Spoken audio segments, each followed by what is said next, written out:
السلام علیکم ورحمۃ اللہ وبرکاتہ۔ وعلیکم السلام ورحمۃ اللہ۔ الحمد للہ نحمده ونستعینه ونستغفره ونؤمن به ونتوکل علیہ ونعوذ باللہ من شرور انفسنا ومن سیئات اعمالنا من يهده الله فلا مضل له ومن يضلله فلا هادي له ونشهد أن لا إله إلا الله وحده لا شريك له ونشهد أن سيدنا وسندنا وشفيعنا وحبيبنا وطبيبنا ونبينا ومولانا محمد عبده ورسوله أما بعد فأعوذ بالله السميع العليم من الشيطان الرجيم بسم الله الرحمن الرحيم وصدق بالحسنى صدق الله مولانا العظيم وصدق رسوله النبي الكريم ونحن على ذلك لمن الشاهدين والشاكرين والحمد لله رب العالمين۔ درود شریف پڑھ لیجئے۔ اللهم صل على محمد وعلى آل محمد كما صليت على إبراهيم وعلى آل إبراهيم إنك حميد مجيد۔ اللهم بارك على محمد وعلى آل محمد كما باركت على إبراهيم وعلى آل إبراهيم إنك حميد مجيد۔ معزز حاضرین کرام، آپ حضرات کے سامنے میں کوئی لمبی چوڑی تقریر کرنے کے لیے حاضر نہیں ہوا ہوں، بس بڑوں نے نام لیا ہے، بڑوں کی بات پر لبیک کہنے کے لیے حاضری دیا ہوں۔ مفتی صاحب نے خاص طور پر بولا ہے کہ کچھ بھی بولیے، بولنا ہے، بولنا تو آتا نہیں ہے، بولنا آئے گا اس وقت جب آپ حضرات دعا فرمائیں گے۔ آپ لوگ اگر دعا کریں گے تو اللہ رب العالمین میرے قلب و دماغ میں کچھ باتیں اگر اللہ ڈال دیں گے تو انشاءاللہ العزیز 2-4 منٹ آپ حضرات کے سامنے کچھ بول دوں گا۔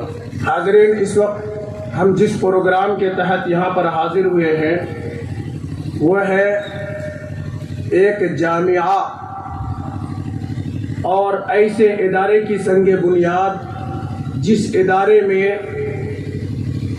دور حدیث تک کی انشاءاللہ العزیز تعلیم دی جائے گی انشاءاللہ۔ چونکہ ایسا ادارہ ہمارے پورے علاقے میں، بلکہ حضرت ناظم صاحب، ہمارے قریبی دوست حافظ ربیع الحق صاحب نے ہمیں بتایا کہ پورے مالدہ ڈسٹرکٹ میں کوئی ایسا ادارہ نہیں ہے جس ادارے میں دور حدیث تک کی تعلیم ہوتی ہو۔ دور حدیث تک تعلیم ہونے کا مطلب یہ ہے کہ وہاں سے طلبہ فارغ التحصیل ہوتے ہوں، سند فراغت حاصل کرتے ہوں، سند حدیث حاصل کرتے ہوں۔ الحمدللہ ثم الحمدللہ، یہ سب یہاں پر جتنے بھی جس حیثیت سے بھی حاضر ہے، جو یہاں حاضر ہے وہ بھی اور جو یہاں پر حاضر نہیں ہے، کسی نہ کسی حیثیت سے ادارے کا تعاون اور اعانت کرتے ہیں۔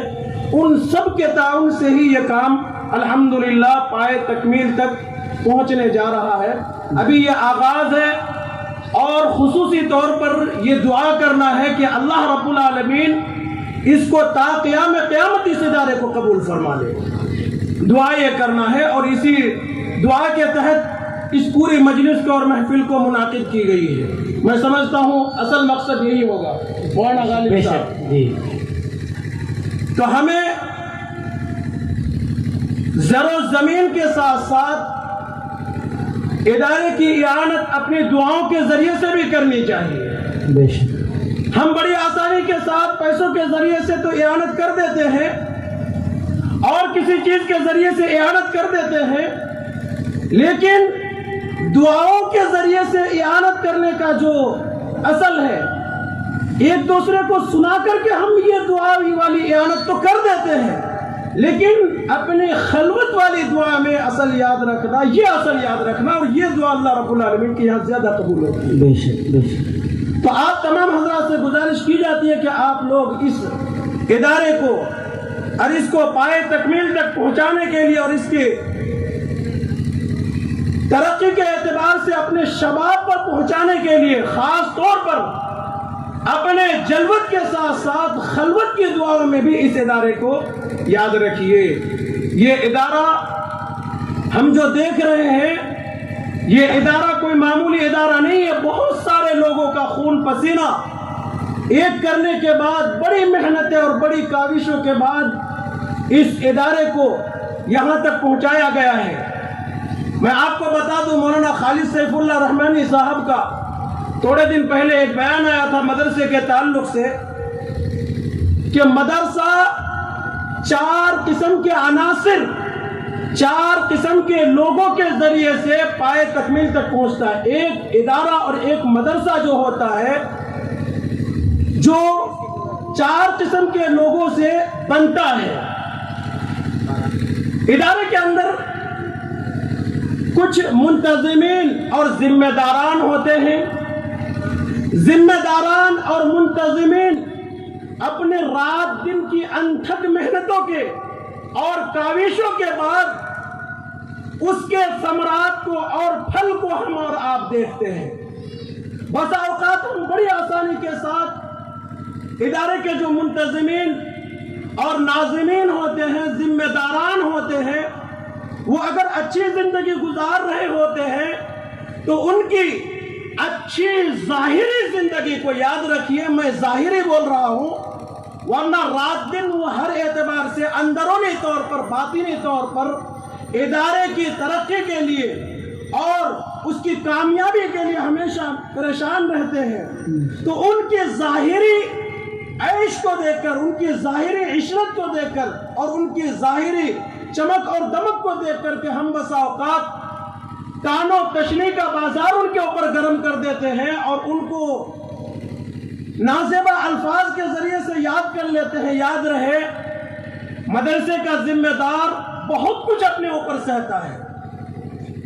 آپ اندازہ لگائیے، ایک مدرسے کا ذمہ دار وہ چاہے تو کھیتی باڑی کر کے، وہ چاہے تو دوسرا اپنے آپ کو کاروبار میں لگا کر کے ایک اچھی زندگی گزار سکتا ہے، لیکن میں اپنی آنکھوں سے دیکھا ہوں بہت سارے ناظمین کو اور بہت سارے مدرسے کے چلانے والے کو جو آپ کے بچوں کے لیے، میں بتا رہا ہوں، آپ کے بچوں کے لیے وہ فقیری کا لباس پہنتے ہیں، اپنے آپ کو فقیر تک بنا دیتے ہیں، لوگوں کے دروازوں میں جا کر کے وہ دستک دیتے ہیں، اور آپ کے بچوں کو اچھی طریقے سے تعلیمی اعتبار سے اور تربیت کے اعتبار سے اچھا دیکھنے کے لیے آپ اپنے بچوں کو ان مدرسوں کے حوالے کرتے ہیں، اس لیے تاکہ ہمارا یہ بچہ جاہل، نادان، ان پڑھ ہے، یہ کچھ پڑھا لکھا بن جائے، تعلیمی اور تربیت کے اعتبار سے کچھ اچھا اخلاق والا بن جائے، اس لیے مدرسے کے حوالے کرتے ہیں۔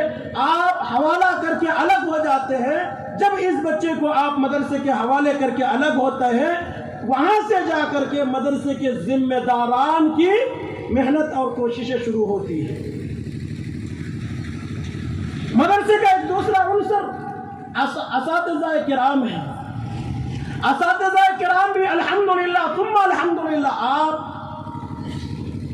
سرکاری اور عصری تعلیم جہاں پر دی جاتی ہے، ان اداروں کو دیکھیے، معلوم ہو جائے گا کہ ان مدرسوں میں بہت قلیل تنخواہ پر، معمولی تنخواہ کے اوپر کتنی تنخواہ ہوتی ہے؟ اگر کسی مدرسے میں 7,000 8,000 روپے کی تنخواہ ہو گئی تو بہت بڑی تنخواہ مانی جا رہی ہے اس کو۔ حالانکہ ہمیں اور آپ کو معلوم ہے کہ ایک گھر چلانے کے لیے نارمل طور پر کتنے رقم کی ضرورت ہوتی ہے؟ 8-9 ہزار روپے میں کوئی گھر آسانی کے ساتھ نہیں چل سکتا، لیکن یہ مدرسے کے اساتذہ ہی ہے جو رات دن محنت کرنے کے بعد بڑی قلیل تنخواہ پر وہ اللہ رب العالمین کے اوپر صبر کرتے ہوئے اور اللہ رب العالمین کے اوپر لو لگاتے ہوئے اور اللہ رب العالمین کا سہارا لیتے ہوئے آپ کے بچوں کے اوپر محنت کر کے وہ آپ کے بچوں کو قابل اور باصلاحیت بناتے ہیں اور دین کے اعتبار سے معتمد علیہ بناتے ہیں۔ تو یہ ایک بچے ہیں۔ میرے عزیز دوستو، مدرسہ بننے کے لیے تیسرا جو عنصر ہوتا ہے وہ مدرسے کے بچے ہوتے ہیں۔ مدرسے کے بچے ایسے ہوتے ہیں کہ انہی کے اوپر پورا دار و مدار اور ثمرہ اور نتیجہ نکلنے کا اور اپنی محنت کی پوری امید مدرسے کے بچے ہوتے ہیں، مدرسے کے بچے ہوتے ہیں۔ ان مدرسوں کے بچوں کو چاہیے کہ وہ اپنے اساتذہ اور ذمہ داران کی محنتوں کو اور کاوشوں کو اور ان کی رات دن کی انتھک کوششوں کو مد نظر رکھتے ہوئے تعلیم حاصل کرے۔ تو میرے عزیز دوستو، یہ 3 چیزیں ہیں۔ 3 چیزوں کے ساتھ مدرسہ بننے کے لیے ایک اہم ترین جز اور سب سے اہم ترین جز وہ ہے عوام الناس۔ عوام الناس اگر مدرسوں سے جڑ کر نہ رہے تو یاد رہے مدرسہ چلنا بہت مشکل ہے۔ اور میں آپ کو ایک بہت اہم ترین بات بتا رہا ہوں کہ 30-40 سال بعد کے جو 30-40 سال گزرے ہیں، ان 40 سالوں کے اندر خاص طور پر عوام الناس اور مدرسے والوں کا جو رشتہ تھا، اس رشتے کو کم سے کم تر کرنے کی ایک منظم کوشش کی گئی ہے کہ یہ رشتہ ٹوٹ جائے، اور ہمارے سیدھے سادے عوام بڑے آسانی کے ساتھ مدرسوں سے کٹتے جا رہے ہیں۔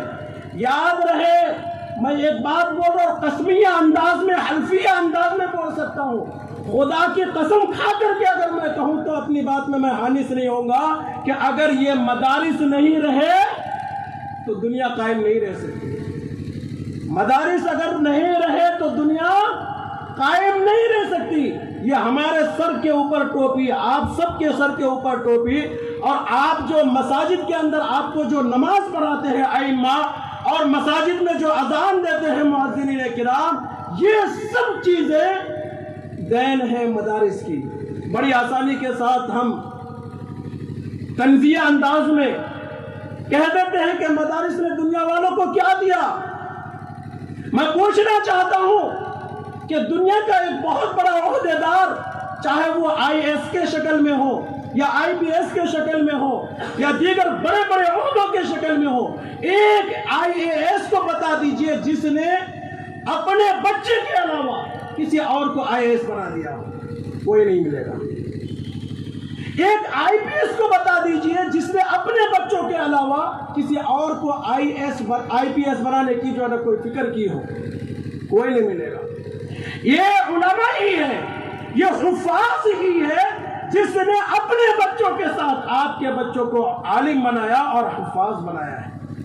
یہ صرف مدرسے کی دین ہے۔ اور بڑی آسانی کے ساتھ ہم یہ کہہ کر کہ مدارس نے کیا دیا ہے، مدارس والے بالکل اپنا دکان کھول کے رکھ دیے ہیں، اپنا پیٹ پالنے کے لیے دکان کھولے ہیں، مدرسہ کھولے ہیں۔ میرے عزیز دوستو، یہ کہنا بہت آسان ہے، بہت آسان ہے، بالکل کہہ سکتے ہیں، لیکن یاد رکھیے اگر یہ مدرسے باقی نہیں رہے تو پھر علماء بھی پیدا نہیں ہوں گے، حفاظ بھی پیدا نہیں ہوں گے، ائمہ بھی پیدا نہیں ہوں گے، مؤذنین بھی پیدا نہیں ہوں گے۔ یاد رہے، سر پر ٹوپی رکھنا اور چہرے پر داڑھی سجانا بھی مشکل ہو جائے گا۔ یہ صرف اور صرف مدرسے کی دین ہے۔ اس لیے میرے عزیز دوستو، مدرسوں کے اندر دل کھول کر تعاون دیجیے۔ آپ جس قسم کا تعاون دے سکتے ہیں، مالی اعتبار سے آپ مستحکم ہیں، مال کے ذریعے سے تعاون فرمائیے۔ آپ زمین کے اعتبار سے مستحکم ہیں، زمین کے ذریعے سے اعانت فرمائیے۔ آپ زیورات کے اعتبار سے مستحکم ہیں، زیورات کے ذریعے سے اعانت فرمائیے۔ آپ کچھ نہیں دے سکتے، مدرسے کو دعاؤں کے ذریعے سے اعانت فرمائیے۔ اگر وہ بھی نہیں کر سکتے تو کم سے کم مدرسے سے دشمنی تو مت موڑ لیجیے۔ یہ بات تو کم سے کم یاد رکھیے، یہ بات کم سے کم درجے کی ہے۔ ایک حدیث میں آتا ہے، آقا دو جہاں محمد عربی صلی اللہ علیہ وسلم نے فرمایا کہ یا تو خود عالم بنو، خود عالم بنو، خود عالم نہیں بن سکتے، عالم سے محبت کرنے والے بن جاؤ۔ یاد رہے، عالم سے محبت کریں گے، یہ علماء جنت میں جائیں گے، آپ کو بھی جنت میں لے کے جائیں گے۔ یہ علماء ہی ہے جن کے اذان کے ذریعے سے دنیا کے اندر آپ کی آنکھیں کھلتی ہے، اور جن کے نماز کے ذریعے سے آپ زمین کے اندر جاتے ہیں۔ دنیا کے اندر آنے کے لیے بھی اور دنیا سے جانے کے لیے بھی یہی علماء اور یہی حفاظ اور یہی مدرسوں کی خدمت اور یہی مکاتب کی خدمت اور یہی دین کے خدمت کے گزاروں کی محنت شامل حال رہتی ہے۔ میرے عزیز دوستو، اپنے رشتے کو مضبوط کریے مدرسوں کے ساتھ، اور دنیا والے آپ کو بہکانے کی کوشش کریں گے، آپ کو یہ بتائیں گے کہ خبردار اپنا تعاون اور اپنا چندہ مدرسے میں مت دو۔ میرے عزیز دوستو، میں کیا بتاؤں، میں چونکہ اسی لائن کا ہوں، شاید آپ کو میری یہ باتیں اتنی زیادہ اثر نہ کرے، چونکہ خود میں ایک مولوی ہوں۔ میں اپنی آنکھوں سے دیکھا ہوں بہت سارے علماء کی رات دن صرف یہی فکر رہتی ہے کہ کسی طریقے سے میرا مدرسہ ترقی کرے۔ یاد رہے، مدرسہ ترقی کرنے کے لیے رات دن کے اندر محنتیں ہوتی ہے، اس کو آپ آسانی کے ساتھ تھوڑی دیر میں طنز کر کے اور غلط تبصرہ کر کے اور مدارس کے ذمہ داران کے اوپر غلط الزامات لگا کر کے اور ان کے پیچھے پڑ کر کے غیر ضروری ان کے کام میں کسی قسم کی کمی پیدا کرنے کی ہرگز کوشش نہ کرے۔ بولنے کا ارادہ نہیں تھا، بڑوں کا اشارہ ہوا، بڑوں نے نام لیا، میں نے یہ چند باتیں آپ حضرات کے سامنے گزارش کرتی ہے۔ اللہ تعالیٰ سے دعا فرمائے کہ اللہ تعالیٰ ہمیں اور آپ کو کہنے اور سننے سے زیادہ عمل کرنے کی توفیق نصیب فرمائے، اور خاص طور پر اس زمین کی خریدی کے اندر جن حضرات نے جس حیثیت سے بھی تعاون کیا، ہم دعا گو ہیں اللہ تعالیٰ ان سب کو دنیا میں بھی جزائے خیر عطا فرمائے، اور دنیا سے بڑھ کر اللہ رب العالمین آخرت میں جزائے خیر عطا فرمائے۔ اللہ کے ان بندوں نے مدرسے کی زمین کی خریدی کے لیے اور مدرسے کی تعمیر اور ترقی کے لیے اپنی محنت کی خون پسینے کی کمائی کے ذریعے سے تعاون کیا ہے، اللہ رب العالمین ان کی تعاون کا بدلہ اور اس کا صلہ اللہ رب العالمین انہیں دنیا میں بھی عطا فرمائے اور آخرت میں بھی عطا فرمائے۔ اور گزارش کرتے ہیں مسلمان، ہر فرد سے اس بات کی میں گزارش کرتا ہوں کہ آپ اپنے مہینہ آمدنی کی ایک حصہ، میں یہ نہیں بول رہا ہوں کہ آپ اگر 100 روپیہ دن میں کماتے ہیں تو آپ 50 روپیہ دے دیجئے، 100 روپے میں آپ 1 روپیہ دیجئے، اپنی محنت کا 10% بھی نہیں، مہینے کے اندر اپنی محنت کا ایک حصہ، 1% مدرسے کے لیے آپ منتخب فرمائیے، مدرسے کے لیے خاص کر دیجئے، آپ اس کو مخصوص کر دیجئے۔ اللہ رب العالمین مدرسے کی نسبت سے آپ کی آمدنی میں مزید اللہ رب العالمین برکت عطا فرمائے گا۔ یاد رہے، زکوٰۃ، صدقات اور خیرات کے ذریعے سے زیادہ تعاون کرنے والا کبھی محتاج نہیں ہوا۔ ایسے بہت سارے ہم واقعات پڑھتے رہتے ہیں اور سنتے رہتے ہیں کہ اللہ رب العالمین کے راستے میں عوام نے جب اعانت کیا، تعاون کیا، تو اللہ رب العالمین نے ان کے مال و دولت میں مزید برکت عطا فرما دی۔ اس لیے میرے عزیز دوستو، آپ اپنے اس رشتے کو، مدرسے کے ساتھ رشتے کو، مدرسے کے طلبہ کے ساتھ رشتے کو، مدرسے کے اساتذہ کے ساتھ اور مدرسے کے ذمہ داران کے ساتھ کے اس رشتے کو اپنی مضبوط فرمائیے۔ جتنا یہ رشتہ مضبوط ہوگا، دین کی اتنی زیادہ خدمت ہوگی، اور جتنی زیادہ دین کی خدمت ہوگی، اللہ رب العالمین آپ کے جائیداد میں، آپ کے کاروبار میں، آپ کی معاشی حالت میں اللہ رب العالمین اور برکت عطا فرمائے گا۔ اللہ تعالی ہم سب کو کہنے اور سننے سے زیادہ عمل کرنے کی توفیق نصیب فرمائے۔ وآخر دعوانا الحمدللہ رب العالمین۔